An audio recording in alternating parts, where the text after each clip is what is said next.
Hey everyone! Today, we're diving into something that can seriously make or break your job hunt building a professional cybersecurity portfolio. This is your chance to showcase your skills in a way that goes way, way beyond a simple resume. And we're going to walk through how to build a great one, step by step. So, here's the big question, right?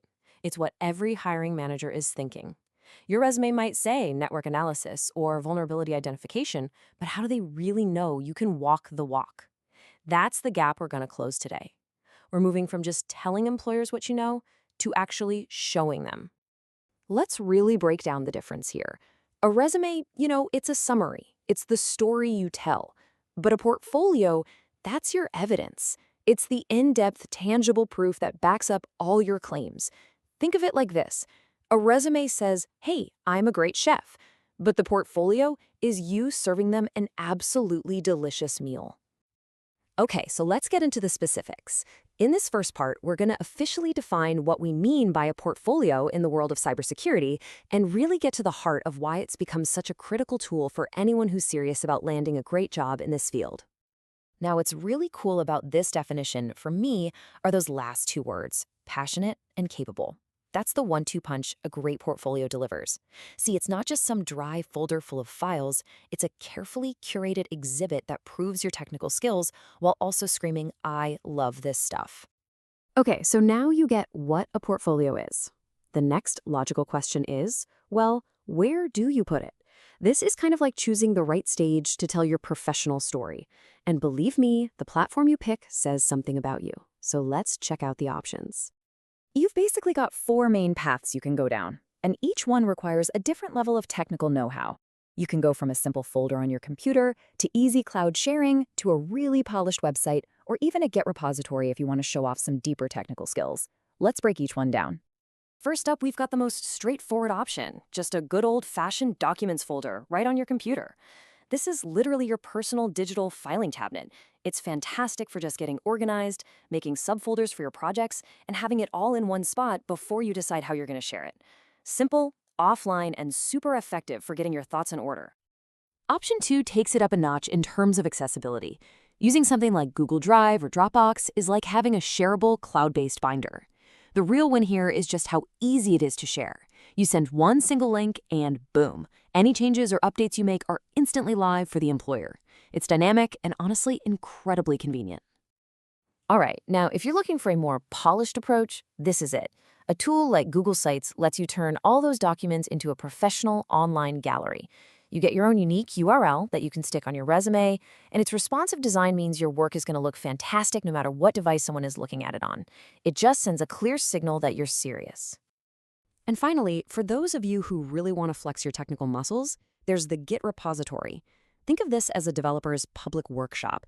Using platforms like GitHub shows you know your way around version control, and it also requires you to use Markdown, which is just a simple way to format text for the web. Both of those are skills that are highly, highly valued in this industry.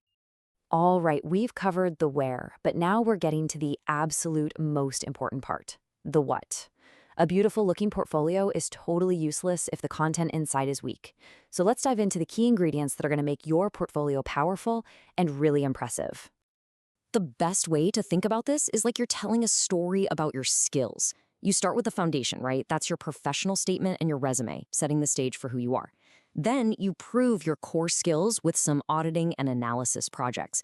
This could be a sample security audit you did on a test network, maybe a write-up analyzing Nmap scan results, showing what you found and, more importantly, what it all means.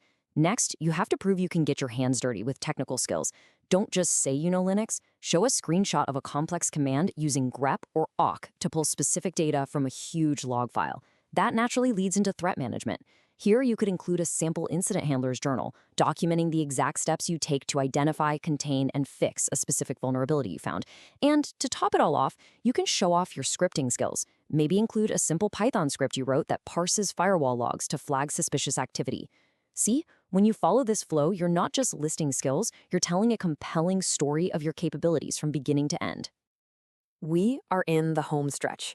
You've picked your platform, you've gathered your best work, but before you hit that share button, let's go over a few final, absolutely crucial tips to make sure your portfolio is polished, professional, and secure. Okay, please listen to this one. This is a bright, flashing red line you do not cross. Putting private or proprietary info from a current or past employer in your public portfolio is not just unprofessional, it could have some very real legal consequences. Always, always anonymize your work or demonstrate your skills using personal or generic projects. And here's a little pro tip that will save you from any potential embarrassment. While you're building your portfolio on a site, just keep it set to private. You only want employers to see the finished, polished product, right? Not the messy work in progress. You know what they say about first impressions. So, let's boil all of this down to one single crucial point. The time and effort you put into building a polished portfolio isn't just some side quest. It is a direct, proactive step you are taking that will absolutely increase your chances of landing that job you want. So, as we wrap this up, I want to leave you with this thought. Your portfolio is so much more than just a collection of your work. It's a story. It's the narrative about who you are as a cybersecurity professional. So when it's finally ready to share, what story is it going to tell about you?